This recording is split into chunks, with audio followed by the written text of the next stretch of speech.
अस्सलाम वालेकुम ख़वातीन हज़रात, मैं हूं आपका मेज़बान सुमैर। तो आज के नए प्रोग्राम में हम आपको खुशामदीद कहते हैं। दोस्तों, आज भी हमारे पास बहुत ज़बरदस्त खबरें हैं, लेकिन सबसे पहले हम बात करेंगे आमिर लियाकत हुसैन मरहूम की तीसरी वाइफ दानिया शाह के बारे में। तो आपको बताता चलूं कि दानिया शाह अभी जेल से बाहर आ गई हैं और उनके साथ एक वकील हैं या जो भी हैं, उनका एक वीडियो वायरल हो रहा है जिसमें वो ये कह रहे हैं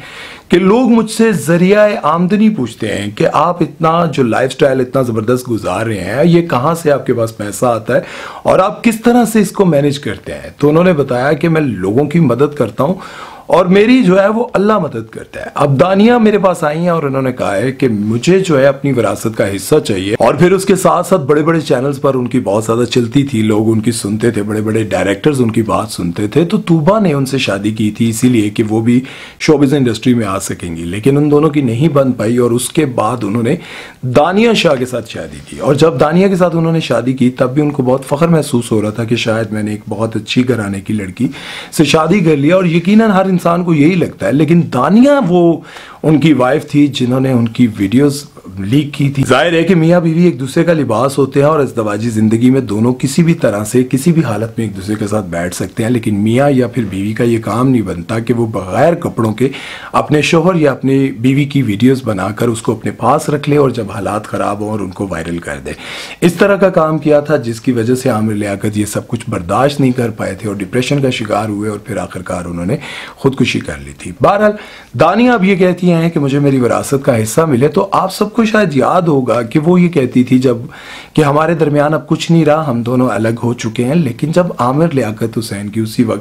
उसी दौरान जो है वो डेथ हो गई और इन पर सारा केस डाला गया उनकी पहली वाइफ ने कि ये सब कुछ जो है दानिया शाह की वजह से हुआ है, तो उसके बाद उनको जेल हो गई थी। और अब जब वो वापस आई हैं तो वो कहती हैं कि मैं अपना हिस्सा लेकर रहूंगी। बहरहाल इस सारे मामले पर आप लोगों की क्या राय है और आप लोगों को क्या लगता है कि दानिया को हिस्सा मिलना चाहिए, तूबा को मिलना चाहिए, या फिर सारे का सारा उनके बच्चों के पास रहना चाहिए, या फिर उनकी पहली वाइफ का तो बनता नहीं है। वो अपनी जिंदगी में ही बहुत बड़ा घर और बहुत सारी चीजें उनके नाम कर चुके थे। अब बहरहाल इस बारे में आप लोगों का क्या कहना है और आप लोगों को क्या लगता है कि दानिया शाह को जायदाद का हिस्सा मिलना चाहिए? इसको विरासत कहते हैं या फिर जो भी कहते हैं, आप लोग कलेक्शन कर सकते हैं। लेकिन आप लोगों की क्या राय है और आप लोगों में से अगर कोई कानून को समझता है, शरई तकाज़ों शरीयत के हवाले से, तो वो जाहिर है वो पहले कह चुकी थी कि अब हम दोनों अलग हो चुके हैं, मेरा उनसे कोई ताल्लुक नहीं। उनकी जिंदगी में वो ये बात कर चुकी थी, लेकिन अब क्या बनता है क्या नहीं, आप लोग अपनी राय जरूर दीजिएगा। चलते हैं नेक्स्ट खबर की तरफ और बात करते हैं दुरेफिशा सलीम के बारे में। तो जैसा कि आप सभी जानते हैं कि दुरेफिशा को लोग इसलिए ज्यादा पसंद करते हैं क्योंकि वो बहुत सारे ड्रामों में बहुत सोबर लिबास में आती हैं और आम जिंदगी में भी जब भी वो सोशल मीडिया पर अपनी कोई पोस्ट लगाती हैं तो हमेशा उनके कपड़े जो हैं वो बहुत अच्छे होते हैं। मतलब जिस तरह से बाकी एक्ट्रेसेस जिस तरह के लिबास में कपड़े पहन कर लगाती हैं अपनी पोस्ट, तो लोग बहुत ज्यादा उनको ट्रोल करते हैं, तनकीद करते हैं। लेकिन दुरेफिशा को अभी तक किसी ने इस तरह से नहीं देखा था। जब उनकी डीप फेक वीडियोस आई थी तो जिसमें उन्होंने किसी और लड़की के ऊपर फेस लगाकर गंदे लिबास में, तो लोगों ने बड़ा इतराज किया था और कहा था कि दुरेफिशा ऐसा काम नहीं कर सकती, हम दुरेफिशा को बहुत पसंद करते हैं। लेकिन जब ड्रामा सीरियल इश्क मुर्शिद और खई आया तो लोगों ने उनसे और भी ज्यादा जो है वो मोहब्बत का इजहार करना शुरू किया और लोगों ने उनको और ज्यादा भी पसंद करना शुरू किया। असल में हमारे यहाँ लोग जो है ना वो बड़े मासूम है। वो समझते हैं कि जिस तरह से हम लड़कियों को ड्रामों में देखते हैं ना दुपट्टा ओढ़े हुए, वो हकीकत में भी ऐसी होंगी। हकीकत में वो ऐसी नहीं होती, क्योंकि अभी आपने लक्स स्टाइल अवार्ड देखा और उसमें जो दुरेफिशा ने जिस तरह का लिबास पहना, मेरी नज़र में तो ये था कि आयशा उमर, सबा कमर और बाकी जिस तरह की एक्ट्रेसेस पहनती हैं लिबास, और वो ना होने के बराबर होता है। और हमें यकीन नहीं आता कि ये वाकई मुसलमान लड़की हैं और जिस तरह का वो लिबास पहनती हैं, तो उसके मुकाबले में अगर दुरेफिशा सलीम को देखा जाए तो उन्होंने बहुत ही बेहतर लिबास पहना हुआ था। लेकिन जाहिर है कि लोगों ने जब वो देखा तो लोगों को पसंद नहीं आया और लोगों को बहुत बुरा लगा कि हम तो ड्रामों में इसको देखते हैं और हम समझते थे कि यार रियल लाइफ में भी बड़ी वो मासूम होंगी। तो यहाँ पर मैं आपको एक बात बताता चलूं कि ये जितने बड़े अवार्ड शोज होते हैं ना, इसमें होस्टिंग के लिए जो हमारे मुल्क के बड़े बड़े होस्ट होते हैं ना, वो फ्री होस्टिंग करने के लिए तैयार होते हैं और वो इकोनॉमी में सफर करके दूसरे मुल्क में जाने के लिए तैयार होते हैं। वो किसी भी तरह से बस चाहते हैं कि उसकी होस्टिंग मुझे मिल जाए। अब दुरेफिशा को जब वो होस्टिंग का प्रोग्राम मिल रहा था तो दुरेफिशा कैसे मतलब उस लिबास में आ जाती, मुझे यूं लगता है कि जो लिबास दुरेफिशा ने पहना है, जिसमें वो जब चल के आ रही हैं तो उनकी बॉडी बहुत ज़्यादा प्रोमिनेंट हो रही है, लोगों को बहुत बुरा लग रहा था और लोग कह रहे थे कि पिछले दिनों जब ये उम्रा पर गई हुई थी तो अपने आप को इतना कवर्ड किया हुआ था और इतना जो है वो मोतबर बन रही थी और हमें अच्छा लग रहा था कि यार चलो कोई तो है इंडस्ट्री में जिसका लिबास इतना अच्छा है, जो इतने अच्छे तरीके से। लेकिन जब अवार्ड शो में लोगों ने देखा तो लोगों ने बहुत बुरा भला कहा और मुझे यूँ लगता है कि बस जैसे जैसे इंसान के पास ना इज्जत, शोहरत, दौलत, पैसा, रुपया सब कुछ आता है, इसमें इजाफा होता है, तो इसके साथ साथ जो हमारी लड़कियां हैं, हमारी एक्ट्रेसेस हैं, उनकी कपड़ों में जो है ना कमी आने लग जाती है। आपने बहुत सारी ऐसी लड़कियों को देखा होगा जो टिकटॉकर बनी, यूट्यूबर बनी और उसके बाद वो शोबिज़ इंडस्ट्री में आई, तो उनके जो पैसे और दौलत, शोहरत में हर चीज़ में इजाफा हुआ, लेकिन साथ साथ उनके कपड़े कम होते गए। और ये बात आपको पता है कि जो चाहने वाले होते हैं, जो शुरू से देख रहे होते हैं कि यार ये बहुत ही डिसेंट तरीके से आती है, उस वक्त उनको बहुत बुरा लगता है। तो बहरहाल इस बारे में भी आप लोगों का क्या कहना है कि दुरेफिशा सलीम को इस तरह के लिबास में देखकर आप लोगों को कैसा लगा? आप लोगों को बुरा लगा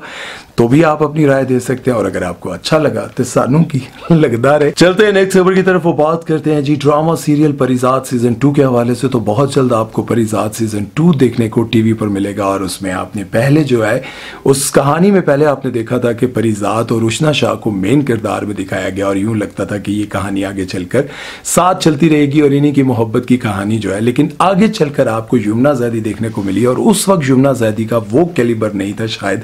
जिस तरह से ड्रामा सीरियल तेरे बिन के बाद उनका बना है। जिस तरह से उन्होंने ड्रामा सीरियल तेरे बिन में कामयाबी समेटी, बख्तावर में समेटी और उसके बाद जो है वो उनको परिजात में अब ऐसा लगने लगा कि यार बहुत जबरदस्त किरदार था।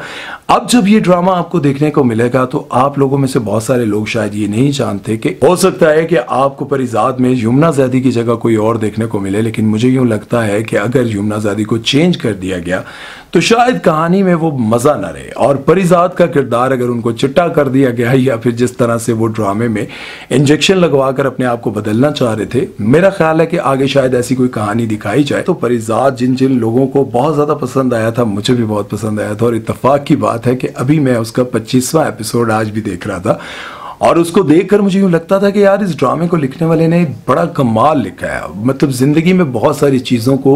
सीख सकता है बंदा। अब ऐसा नहीं है कि मैं ड्रामे के हवाले से सिर्फ ये कह रहा हूँ कि कहानी ये वो, उसके जो डायलॉग्स थे ना, उसका एक एक जुमला ऐसा था, आपको जिंदगी में सीखने को बहुत कुछ मिल सकता है क्योंकि उसके एक एक जुमले में ऐसी ऐसी बात है जो कि अगर आप गौर से सुनेंगे तो आपको समझ आएगी। अपनों के साथ कैसे चलना है, दुश्मनों के साथ कैसे चलना है, जिंदगी में जब आपको कामयाबी मिल जाए तो उस कामयाबी को कैसे आप समेट कर चल सकते हैं, किससे कैसे अपने दुश्मनों से बचा कर चल सकते हैं, हासिदीन से, और उसके बाद जो आपसे नफरत करने वाले लोग हैं जिन्होंने आपको सिर्फ इस्तेमाल किया है। बड़ी कमाल की कहानी थी। अब इसका सीजन 2 आने वाला है तो यहाँ मैं आपको एक और बात बताता चलूं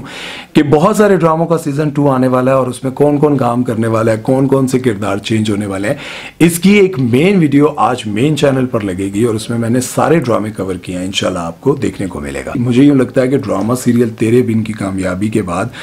यमुना जैदी का कैलिबर जो है ना वो बिल्कुल चेंज हो गया। उन्होंने अपने आप को बहुत ग्रूम किया है। पहले अगर आप उनको देखें ना तो उनका जो फिजिक था, उनका जो मेकअप का स्टाइल था, हेयर स्टाइल था, सब कुछ बहुत डिफरेंट था।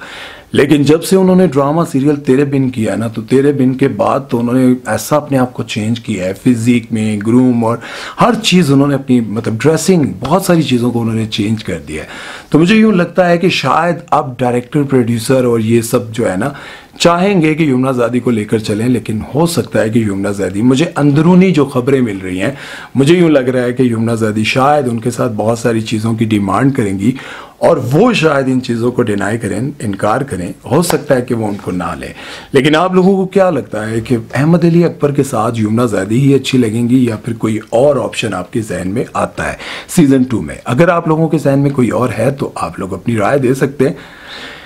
हो सकता है परिजात की जगह मैं ही कास्ट हो जाऊं। नहीं, उम्मीद है कि आज की वीडियो आप लोगों को अच्छी लगी होगी और अगर अच्छी लगी है तो हमारे चैनल को सब्सक्राइब, वीडियो को शेयर, लाइक और मीनू दुआओं याद रखना। अपना बहुत सारा ख्याल रखिएगा। अल्लाह हाफ़िज़।